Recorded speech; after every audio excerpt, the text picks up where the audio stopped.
Good evening to you. Good evening. Good evening to you. Good evening. Good evening. Won't you share with a friend or two? Good evening. Good evening to you. Good evening. Good evening to you. Good evening, good evening, good evening, and welcome to Daring Dialogues. I'm your host tonight, Shantae Charles. We are continuing our reading of Fabulous Women for the month of March for Women's History Month. And we have pretty much finished the other two books we were reading. There are more icons in those books. And so we'll probably revisit one of them, I know definitely for the men in that book for the month of probably in the fall. We'll probably revisit because I want to spend some time talking about amazing men as well. But most of the other icons in that book we have covered in some way, shape, or form in another segment. So we are moving on to two new books, and I want to introduce these to you tonight. This one is called, and believe it or not, there have been some really excellently illustrated books coming out. I would say for middle school can read these, young adults can read these. They're even good for adults, especially if you like visuals and you like short summaries. These are books that you probably want to add to your collection. This one is called Good Night Stories for Rebel Girls, 100 Real Life Tales of Black Girl Magic. And I probably would have used the word Black Girl Wonder just to attract more people who might be offended by the word magic. But it's 100 different women from all over the world. So we're going to take a look at this tonight. And it's also got a nice satin bookmark that goes with it. And then because I am a musician and singer and music producer and songwriter, I definitely said I have to invest in this. This one is titled She Raised Her Voice, 50 Black Women Who Sang Their Way into Music History. So these are the books that we'll be reading as we continue this month. So I want to start with the Good Night Stories for Rebel Girls, because this is women from around the world. And it's got some very nice introductory pieces in here that I won't go over. I'm just going to hop right into the women. And I know that these are definitely some women I've never heard about. And so we're going to be learning together in this book. This first young lady is Adriana Barbosa out of Brazil, born August 28th, 1977. So she's right around my age. Her quote here is, "We have a very strong entrepreneurial vein. It is in our DNA." And she is an entrepreneur. So I'm going to show you the illustration of her before we get into our reading. Adriana Barbosa. When Adriana was a kid, her great-grandmother gave her a piece of advice: sell today, eat tomorrow. At the marketplace in Sao Paulo, Brazil, Adriana saw exactly what she meant. She watched women sitting at small, colorful stands selling food. If they didn't sell, their families' bellies would be empty.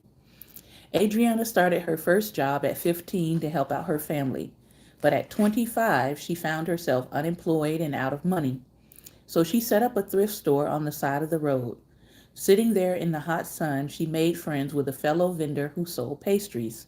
Together, they dreamed up a fantastic idea and decided to bring it to life. They would launch a market to promote black businesses. The first Feira Preta, or black market, opened in 2002 with 40 vendors. They sold a little bit of everything: hair oils, head wraps, natural beauty products, pattern fabrics, crafts, toys, shoes, and more. 5,000 visitors came in a single weekend. More people and more vendors crammed into the market each year until Adriana had to find a bigger venue. Fera Preta grew into a 20-day celebration of Black art, culture, and science with speeches and even political debates. 20 years later, the fair is still going strong. Adriana started a training program for Black business owners, hosted events to bring entrepreneurs together, and set up a platform so Farah Prater vendors could sell online. With creativity and vision, she supports Black business owners and helps their companies thrive. Adriana Barbosa. Our next person tonight is Alexa Kennedy, Pediatric Neurosurgeon.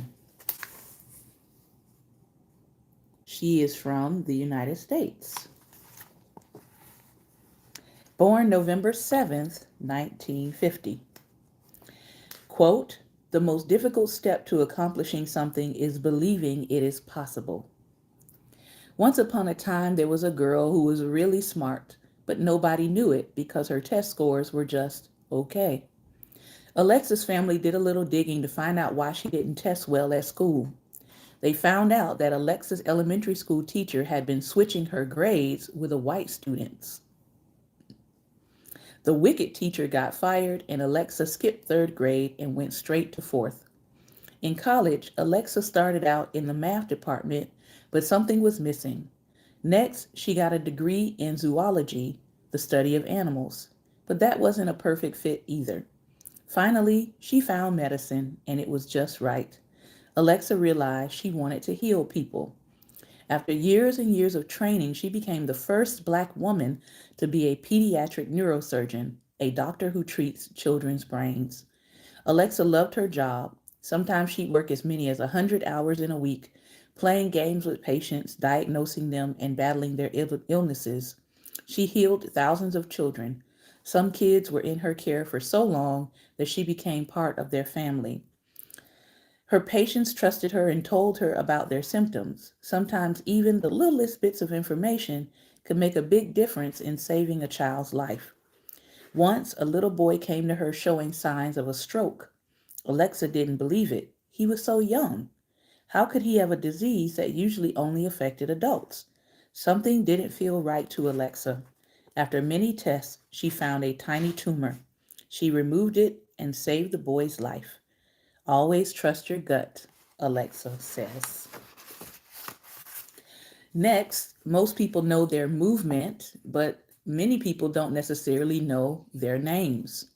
Alicia Garza, Opal Tometi, and Patrisse Cullors. Quote by Patrisse Cullors, "We are a generation called to action." They are activists and founders of Black Lives Matter. Like many people across the nation, Alicia paid attention to a court case involving the death of a young Black boy named Trayvon Martin. After 3 weeks, the verdict came in and the man responsible for Trayvon's death was set free. Alicia was outraged. On July 13th, 2013, she posted on Facebook, "Black people, I love you, I love us. Our lives matter." Her friend Patrisse replied and added the hashtag Black Lives Matter. A mighty movement was born.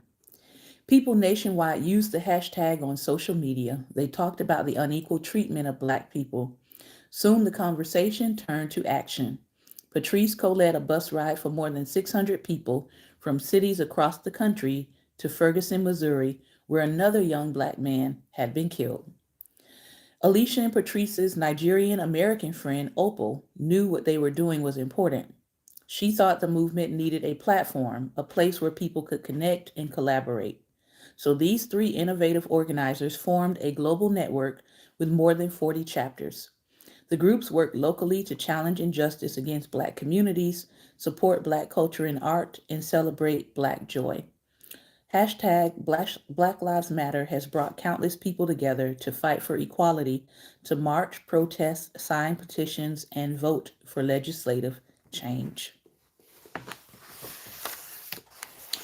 And most people probably know this next young lady by name and face because she gave a poem during the latest of our presidential inaugurations, and that is Amanda Gorman.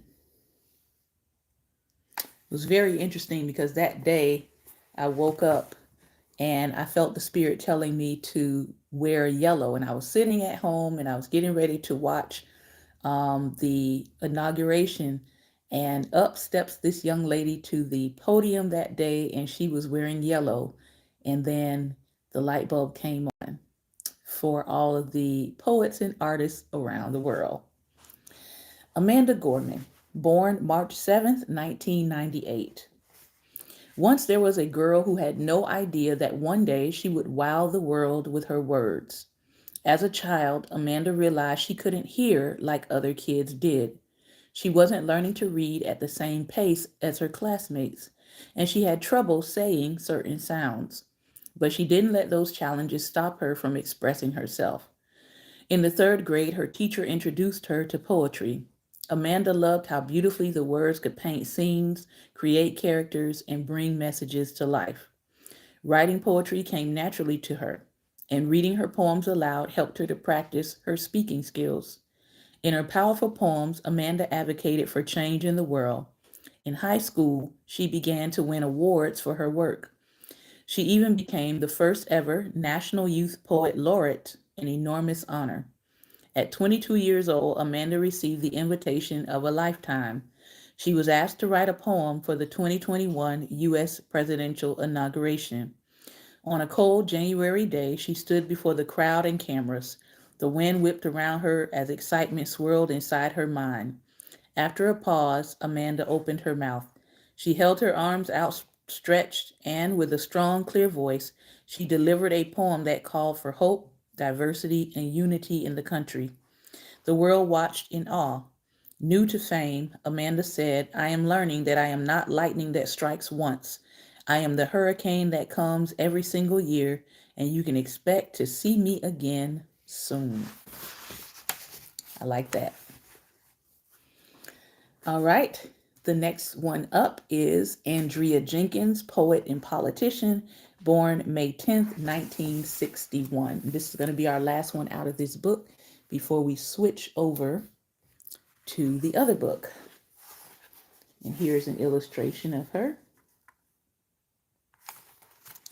Quote, "I know firsthand the feeling of being marginalized, left out, thrown under the bus. Those days are over. We don't just want a seat at the table, we want to set the table. And in this case, we want to create the table." Once there was a child who learned to speak up even when it was scary. Doctors said the child was a boy, but the child felt uncomfortable wearing boy clothes and being called a boy name. In her early 30s, she began to transition and changed her name to Andrea to put on the clothes she'd always wanted to wear. Some were mean to her, but she held her head up and kept doing what she always did. She used her creative mind to craft poetry and fight for the equal treatment of all people. Andrea had a big passion and a heart for justice. While working for the Minneapolis city government, she recorded hundreds of stories from non-conforming people across the Midwest. She worked on a book series that showcased their voices. She also published a few poetry books of her own, including The Tea is Not Silent. In 2016, a city council member in her district retired, leaving a seat open. She knew it was her moment. She ran for city council and won. She made history by becoming the first to be elected to the city council from this marginalized community. Having these kinds of people elected in public office means we'll be able to make policies and direct conversations. We can ensure equity and fairness and justice for all people. And she's doing that one law at a time. All right. So that was Good Night Stories for Rebel Girls, 100 Real Life Tales. And we'll continue reading that probably on tomorrow. Remember, tomorrow we have our Reading with Women segment, and we're going to have author Latoya Nicole with us on tomorrow. So she'll be reading from two of her works, and we'll be in discussion with her. So if you want to join us for that live segment, it's going to be at the first half of Daring Dialogues on tomorrow night. Again, the next book is She Raised Her Voice, 50 Black Women Who Sang Their Way into Music History. So let's see who's on the agenda for tonight. And good evening to those of you who are coming in. All right, we've got two women that are very familiar. I was actually reading about one of them last night, actually, which is interesting. And their names kind of rhyme. We have Sade Adu, and we have Erica Badu. Adu and Badu on tonight. And I am loving these illustrations. This is the illustration of Sade, and we'll get to the other one after we read. Sade Adu, born January 16th, 1959. R&B soul, known as the Queen of Subtle Soul. She says, once a song's out there, it's no longer mine. And that's the whole purpose of music, to belong to people. Unlike many lead singers, Sade Adu is not in love with the spotlight and the attention, and sometimes trouble that fame brings to an artist's world. She holds her life, friends, family close to her heart, shielding them from spying photographers, curious journalists, and the millions of fans she has received just by being herself. Born Helen Folosade Adu in the African country of Nigeria, Sade moved with her mother to England when she was 4 years old. She didn't study music as a child, but rather went to school to study fashion design when she was 17. After finishing school, she worked as a model for a few years, and it wasn't until 1980, when Sade was 21, that she decided to take a chance on making music.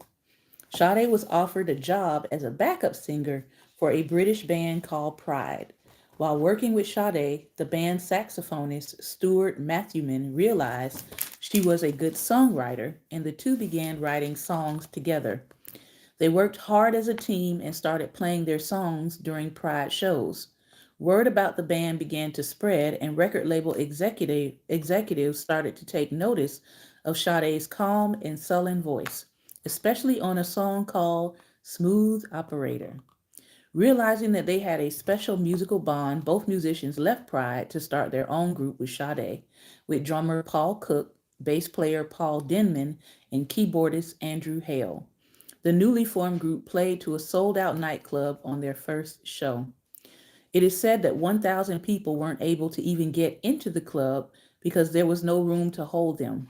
Many musicians play for only a small group of people when they first begin to tour, but Sade's music was hypnotic, like drawing moths to a light bulb. Sade and her band signed a record deal and released their first album, Diamond Life, in 1984.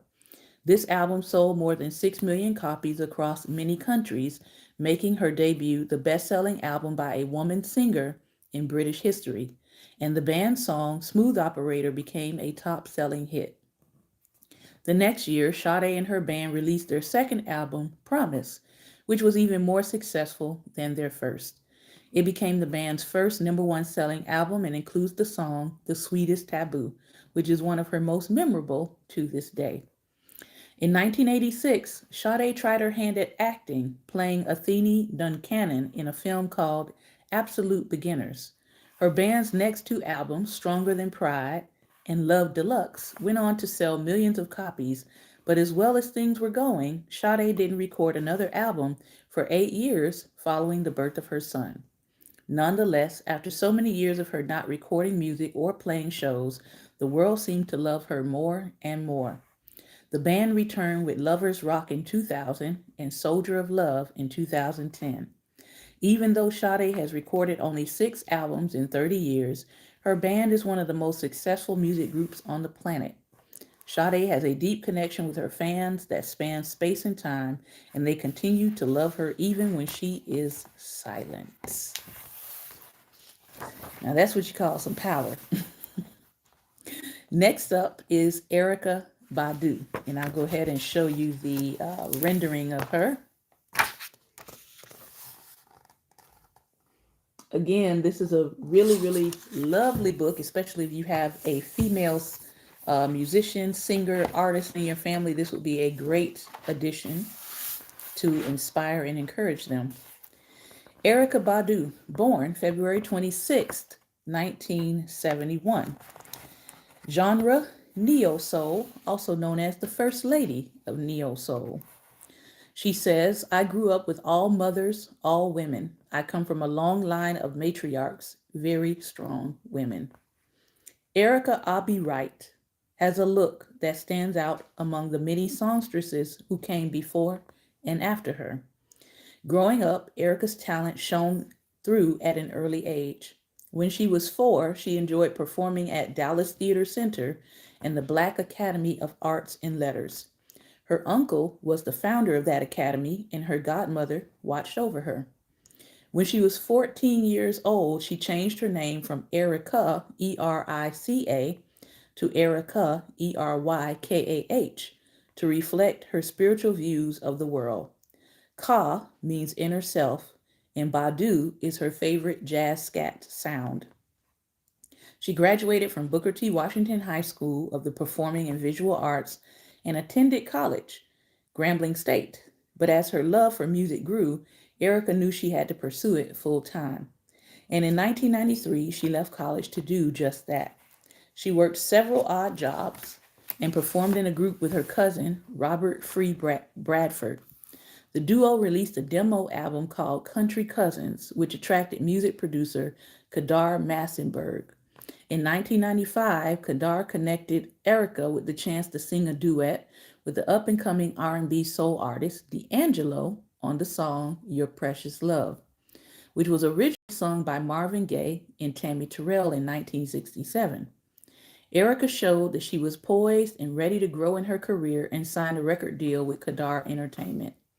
In 1996, before her catchy song On and On was released to eager listeners, Erica wore large head wraps in bright colors that mirrored the style of African and Black women who lived in her neighborhood in Brooklyn, New York. Many say that she sang like Billie Holiday, but her music had a newer sound that merged hip hop, blues, jazz, and soul. This caused some to label her music neo soul, meaning new. Once Erica's first full album, Baduism, came out, she showed everyone that not only could she look different, but she could also create unique soundscapes of catchy, earthy songs that make you want to move and sing along. Her artful lyrics didn't just focus on topics of love and loss. She often sang about spirituality and Mother Earth. For example, her song Next Lifetime was about her being her love in a different lifetime, which is based on the ideas of reincarnation, the theory that people live many different lives over the course of time. This concept comes mostly from Asian religions like Hinduism and Buddhism, but her expression of them through her music made her a very wise musician along with being a beautiful singer. Baduism sold more than 3 million copies and opened the door for Erica to have a 20-year career, which is still going strong today. Her second album, released in 2000, Mama's Gun, was another hit and included her now famous song, Bag Lady. This song is impactful, written about a woman who needs to let go of her life's problems that are weighing her down. Erica went on to release more albums over the years, like Worldwide Underground and New America Part 1 and 2. She even wrote and reimagined a version of Drake's song, Hotline Bling, on her 2015 mixtape, But You Can't Use My Phone. Erica is also widely known for her live performances. She is a popular DJ who loves to make crowds dance and have fun. Her earthy style and voice, along with her beautiful eccentricities, make Erica one of the most favored and fun soul singers in music history. And our last music history person for tonight Actually, probably one of my favorites. I think I grew up on all of her music, and that is Anita Baker. And I'll show you the rendering here of her. I think they did a pretty good job. Favors her quite a bit. Anita Baker, born January 26, 1958. R&B, R&B songstress, overcomer of early challenges. She says, "You leave home to seek your fortune, and when you get it, you go home and share it with your family." Anita Baker. She is an R&B star who took the world by storm with her romantic and sultry music, but her life wasn't necessarily a tale of fame and adoration. Anita's father was not around when she was a baby, and when she turned 2 years old, her mother left. Because she didn't have any parents to care for her, she grew up in a foster family in Detroit, Michigan.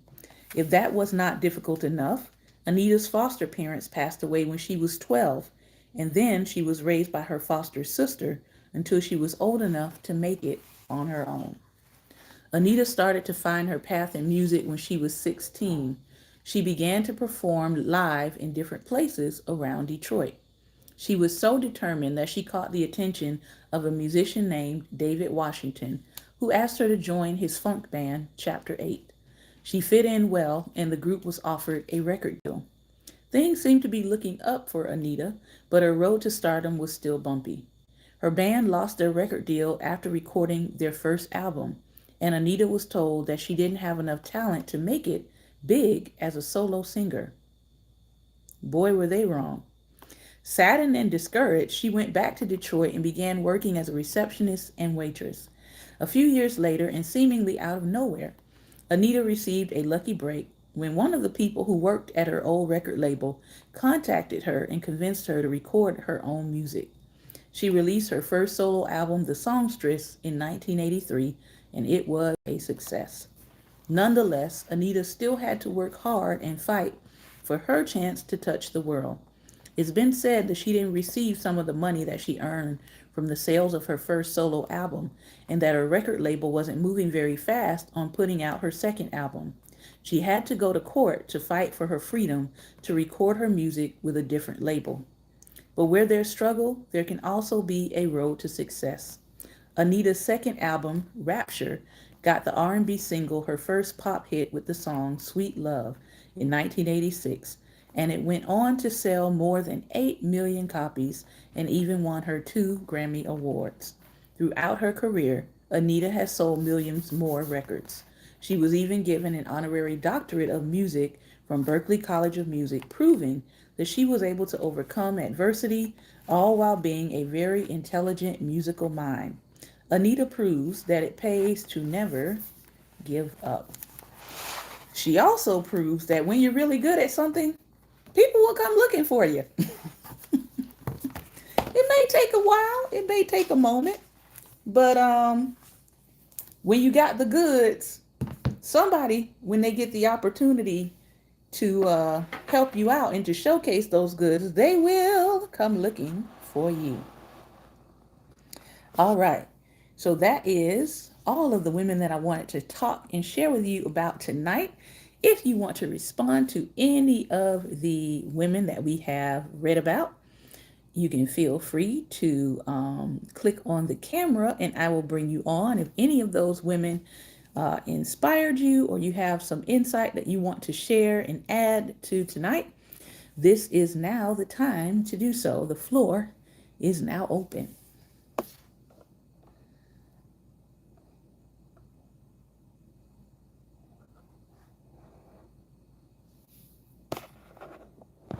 And I'm going to bring this a little closer. Good evening. I'm evening. How much time do I have?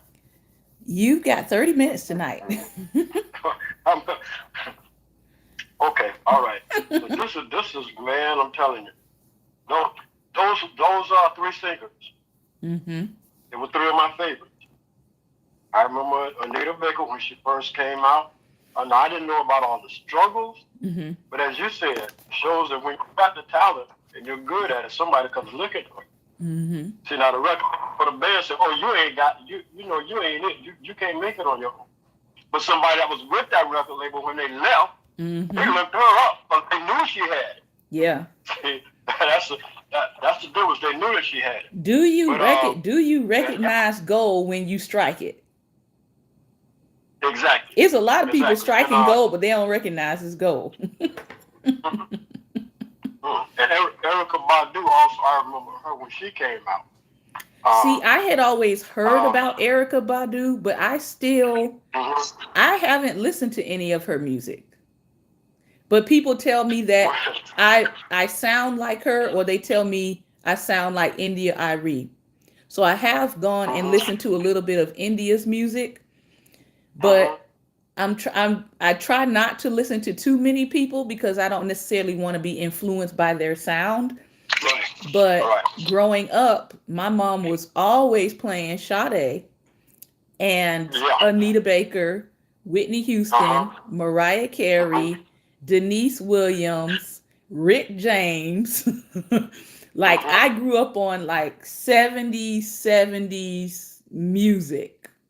You can probably play a tune and I can probably tell you who it is or start singing the lyrics to it because that's how much music was pretty much like a part of, it was like the soundtrack of my childhood. Yeah. Well, I'm going to tell you one song that I was waiting to be mentioned and it never was called Tyrone. Oh, okay. That's her song? Yeah. Okay, now I've heard about Called Tyrone. I didn't know it was Erykah Badu. Yeah, that was Erykah Badu doing that. Yeah. Okay. Now, also Sade. I remember when she came out. Mm-hmm. And man, I fell in love with her. Her voice immediately. It's smooth. Mm-hmm. It's very smooth, and it's like you mix. For me, it was let's say Quiet Storm. Mm-hmm. Okay, it's very smooth, but yet it has this power to it.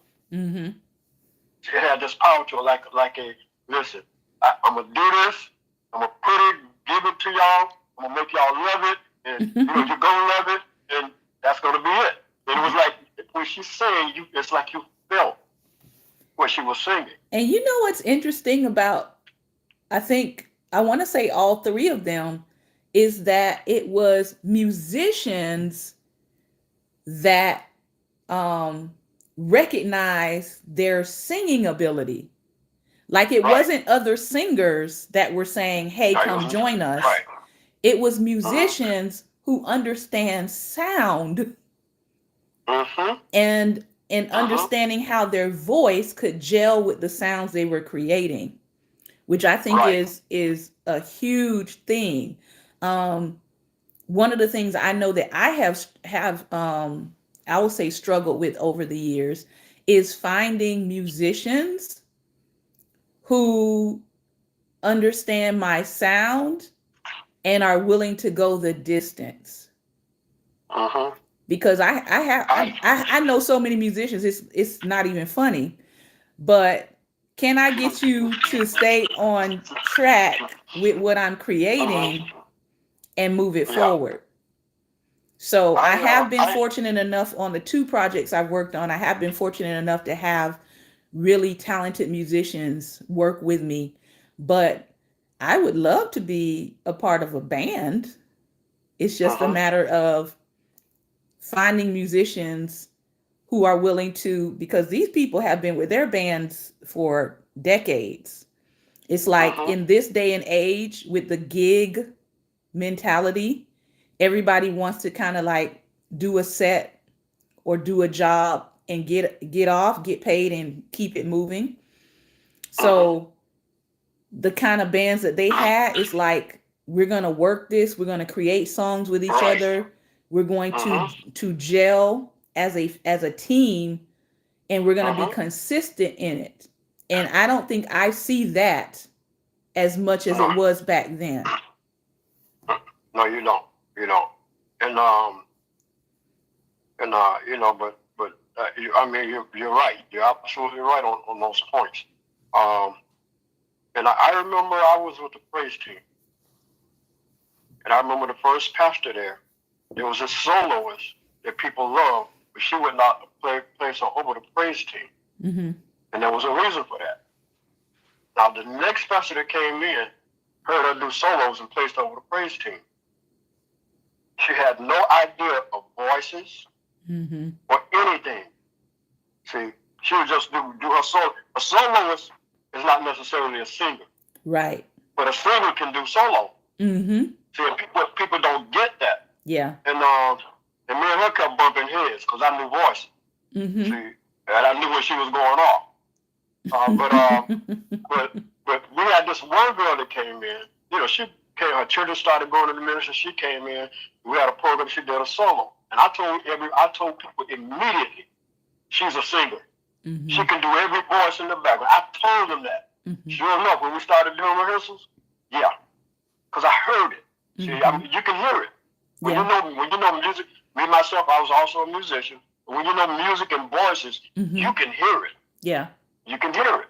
So, and she didn't like the girl because the girl was getting attention.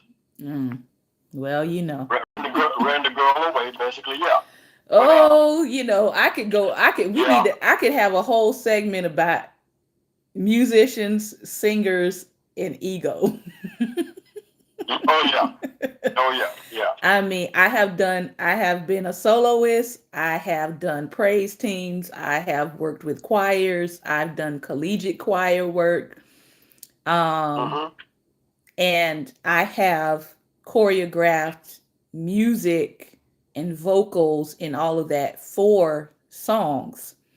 Not just for my ministry, but for other ministries.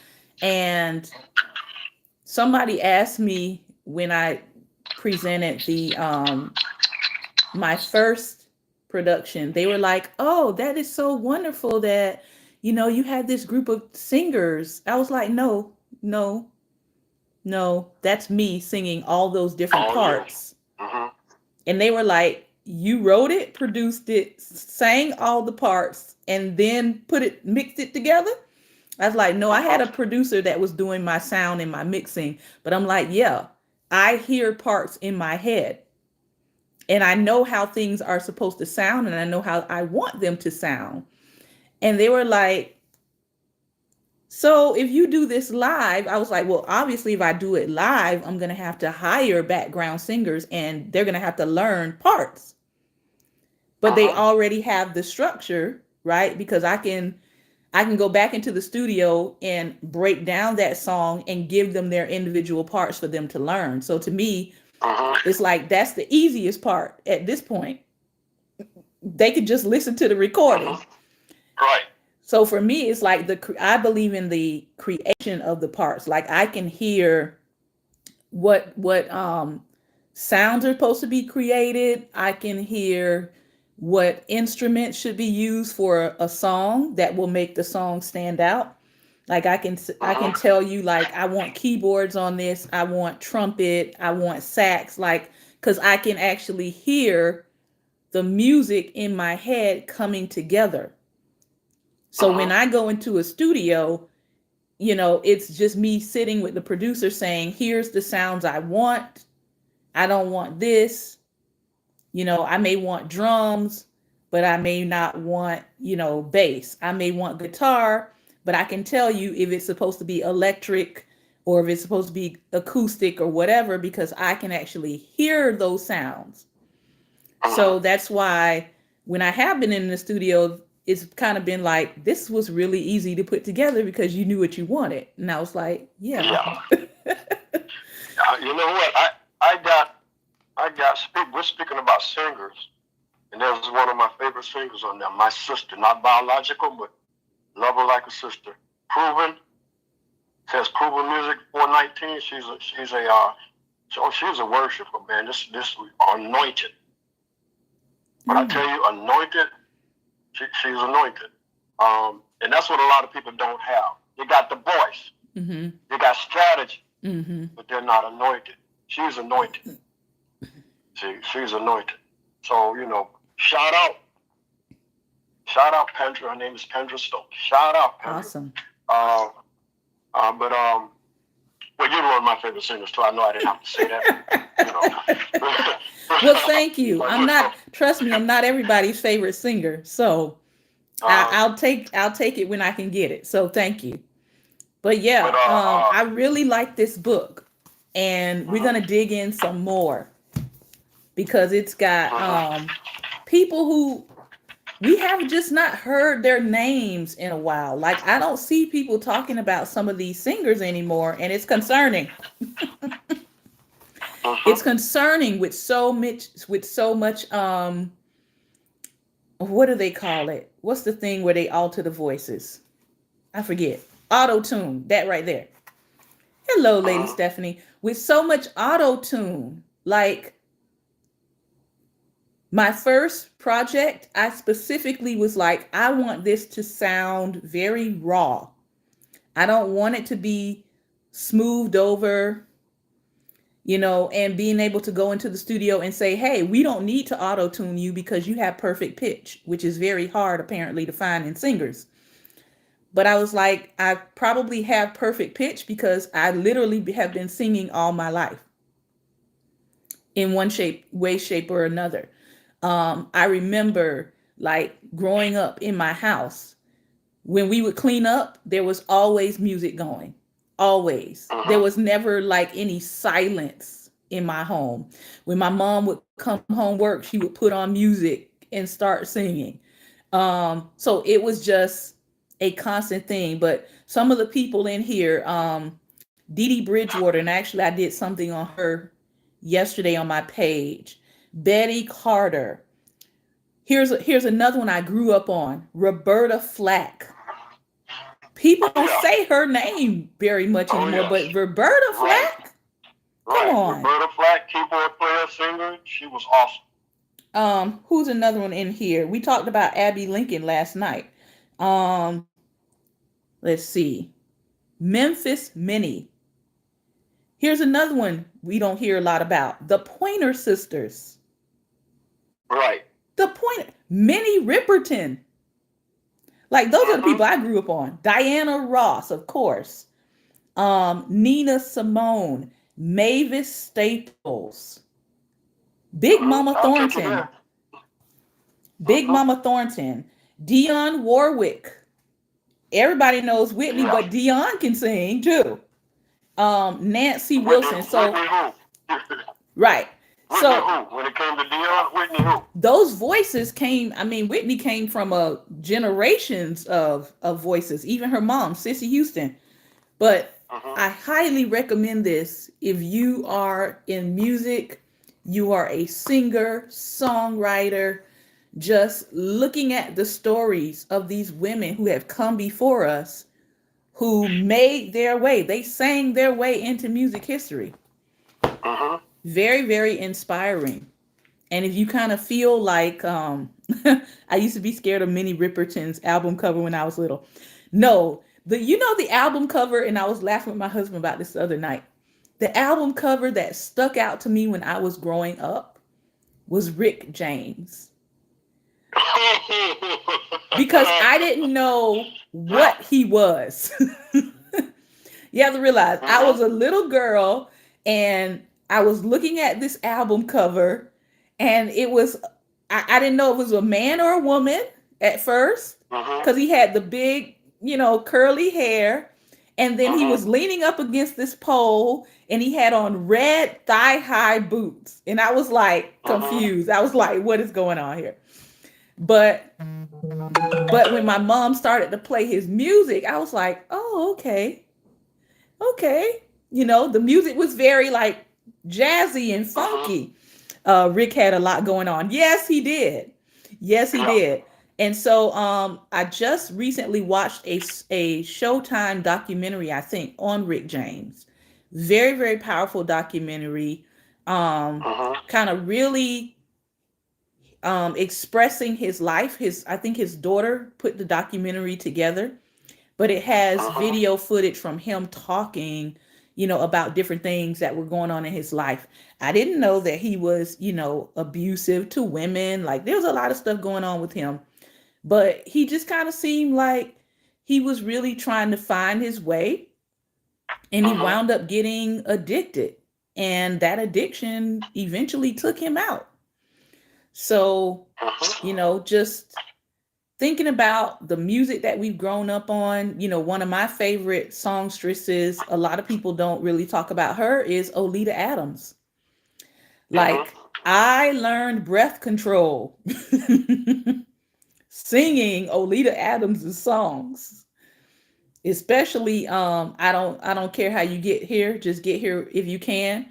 Me and my mother, because my mom is a songstress as well. Me and my mom used to practice singing that song together. So, yeah, Mm-hmm. I'm excited about, getting into some of these women in this book. And anything else, Pastor Ben? Final thoughts? Well, no, I want to hit on Alicia real quick Go ahead. because that was something that you said in there. See, and people don't understand. This goes back to racism. This goes back to white supremacy.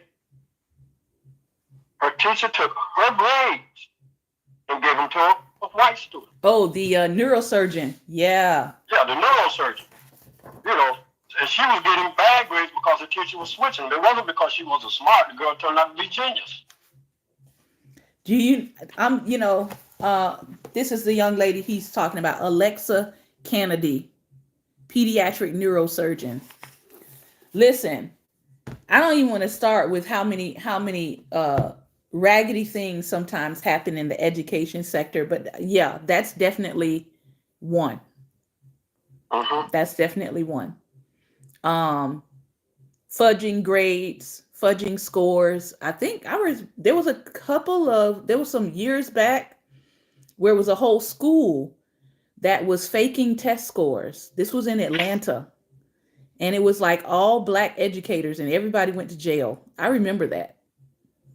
Mm-hmm. They were putting in they were falsifying test scores and making their school look better than it was. And everybody went to jail. Like they got time, like 20 years plus for that. Okay, but what happened? What happened with the white folks that was paying for scores and grades and stuff like that? These well-known white folks. Yeah, and I think that was shortly after that. I think it was around the same time period. Yeah. So and what did they get? Lawyers and money. Yeah. Lawyers and money got them a few months in jail. The justice system. Mm-hmm. Yeah. As Richard Pryor said, you go down there looking for justice, and that's what you find, just us. Oh my goodness. It's funny, but it's not funny. Yeah. Lady Stephanie said the injustice system. Yeah. Uh-huh. But that's amazing though. But the key to that was her family did some digging. They're like, wait a minute, how can you be this smart at home, but in school, you bombing everything? Something is not right. Something is not lining up here. So again, that goes back to what I always talk about is the parental involvement. Right. Like the child that I had to let go tonight. I had to let go a child tonight because parental involvement and the parent being silent on behaviors. Yeah. When your child is flashing me pornographic images and we have to get the school involved. And then my company says, we're going to bring your child back in and see if after they've been corrected, if they're willing to resume and work and actually follow through and do what they need to do. And then they come back and they don't want to work. They don't want to work. They don't want to do assignments, but they want to show pornographic images. It's time to let you and your child go.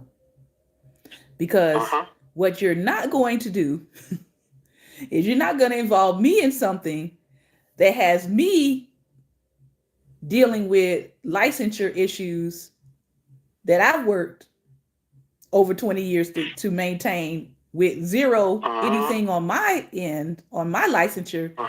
I'm not going to deal with that because you don't want to talk to your child and you're silent on the discipline end.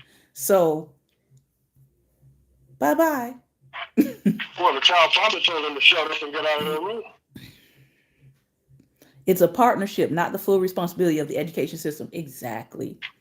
So when I realize that there's no partnership happening between me and the parent, then I have to relinquish you, and then I can take on another parent who is willing to be a partner in their child's success. That's how that works. No hard feelings. It's just, I'm not going to be wasting my time, and I'm not going to be jeopardizing my own professional licensure because you don't want to correct your child, or now your child wants to be in rebellion because they've been corrected, and you as a parent are silent. That's what we're not doing. So, yeah, I value and I treasure what I do and what I bring to society and the world, and I know my worth, and I add tax. And when you don't know my worth, it's time for us to part ways. So you can go find somebody else that's willing to jeopardize their career and all that they put into what they do, but I'm not willing to do that. So, yeah. Anything else? Anyone else you want to touch on? That's it. We're running short on time. Just a little bit. Amanda Gorman. People did not realize, and she's the last one we'll touch on. People did not realize until after the inauguration, way later after, that she had a speech impediment, and that it was tied to the way that she hears words. Because a couple people I saw kind of was like beating her up about like her sing-songy rhyming. But that is like how she has learned to adjust to being able to hear and to speak. And she was still good. And so I just see that as, wow. I think that's amazing. My question is, what was the problem? They didn't like the sound of her voice, and they didn't like how her words seemed like sing-songy. And I'm like,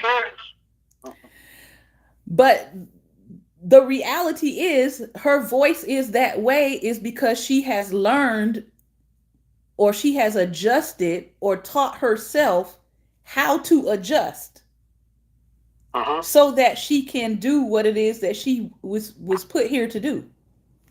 And as Lady Stephanie said, she is phenomenal, period. Yeah. I want you to get up at an inauguration that the whole world is watching and let them put the mic in your face and see how well you do. Because, everybody say they can do it until it's time to do it. So that's the other part. Yeah. But brilliant. I love how she used her learning difference, because I don't call it a disability, I call it a difference. She used her learning difference and made it work for her. And because she made it work for her, it gave her a unique ability. It gave her sound a unique sound in how she puts words together. And you just used the word that I was going to come back and use. Unique. Yeah. When we understand that we're all supposed to be unique, that means that we're not supposed to follow anybody else's pattern to the point. There's got to be us in that. Yeah. And we are unique, which means we're all different. So it would be so nice if we could all just, as human beings, learn to respect each other's uniqueness. I try to work on that with myself every single day, because I know, as you grow up and as you live, you have been swimming in your own personal biases for so very long that sometimes we don't even realize our own biases. But lately I have been actually trying to work on that just for myself. Like, don't just look at something and just judge it automatically. Lady Stephanie said, I can't even remember my poems I write, and she can. She does it wonderful every time, It's her personal, authentic sound. Exactly. Perfectly said. I'm going to close out. For those of you who are on Anchor, I want to thank you for your time and attention. And we look forward to you joining us live on tomorrow, where Lady Latoya Nicole will be reading aloud from her 2 books and having a conversation with us about those writings. Stay tuned and see you next time. Now, I want to show you something as we close. I was laughing at this today because I said, this is exactly people, and hopefully I can find it quickly. When we talk about, just like with Amanda, we talk about perception and how people perceive things differently, right? Let me go here. Where is it? Where is it? I know I put it in my stories. It's not there. Let me go to Art Daily Dose. I think that's where I saw it. Art Daily, Daily Dose of Art. I want to say that's what it is. Let me see if it'll take me to the page. Please let it be there. Yes. I thought this is the most brilliant visual I've ever seen about how people feel something versus what is actually going on and what is actually happening. I want you guys to take a look at this. It's only a few seconds long. Oh, I saw that. I saw that on I think it was you that shared that. Yeah. So he is drawing what he feels is happening behind him.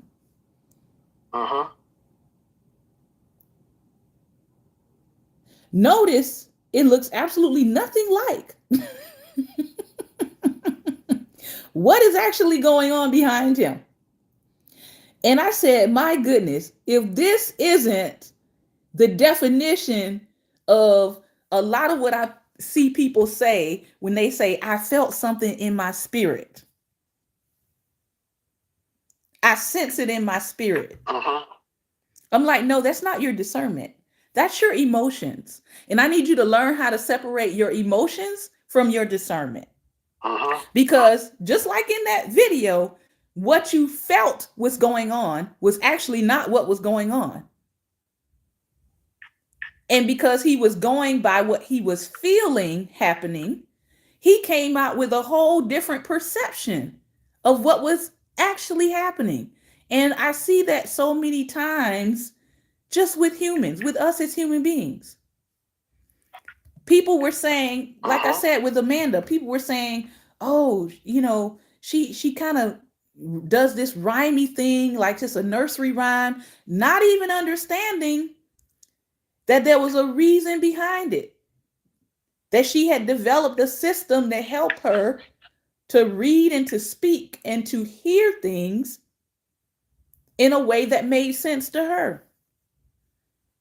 And so I hope that was a great visual for some of us to really check our emotions, check what we're actually feeling. Yes, but it still fulfilled the purpose. Check our own knower. Check our own emotions. Check how you are sensing things occurring.